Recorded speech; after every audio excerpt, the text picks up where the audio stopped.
ప్రభుత్వం ఇచ్చినటువంటి చేయూతో ఈరోజు అమ్మాయి అక్కడ ఇంజనీర్గా పనిచేస్తూ ఉంది. నేను గర్వపడుతున్నా. గట్టిగా అందరూ చప్పట్లు కొట్టి ఆ అమ్మాయిని అభినందించండి. Thank you sir. వాళ్ళ తండ్రి ఇక్కడే ఉన్నాడు, ఒకసారి మాట్లాడతారు ఆ అమ్మాయి గురించి, ఆయన అభిప్రాయాలు చెప్తాడు. నీకేమనిపిస్తూ ఉంది? మైక్ తీసుకో, చెప్పండి. మీ అందరికీ ధన్యవాదాలు. ముఖ్యమంత్రి గారికి నా ధన్యవాదాలు. మేము చాలా పేద కుటుంబంలో పుట్టిన వాళ్ళం. ఉన్నతమైన చదువులని ఆలోచన. అయితే మా కోరిక ముఖ్యమంత్రి గారి ద్వారా తీర్చాడు.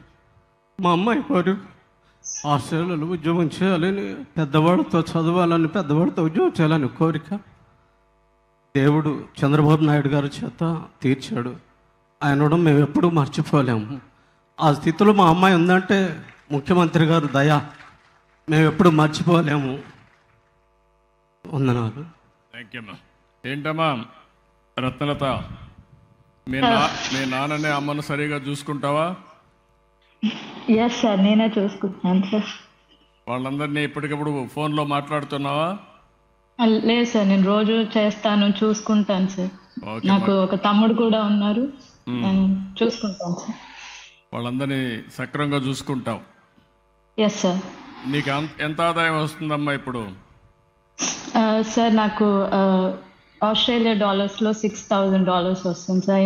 మన ఇండియన్ రూపీస్లో అరౌండ్ 3 lakhs. 3 lakhs వస్తుంది ఫర్ మంత్ అమ్మా? అవును సార్. 3 లక్షల రూపాయలు ఆస్ట్రేలియాలో ఆ అమ్మాయి ఆదాయం సంపాదిస్తూ ఉంది. మీరు గుర్తుపెట్టుకోవాలి.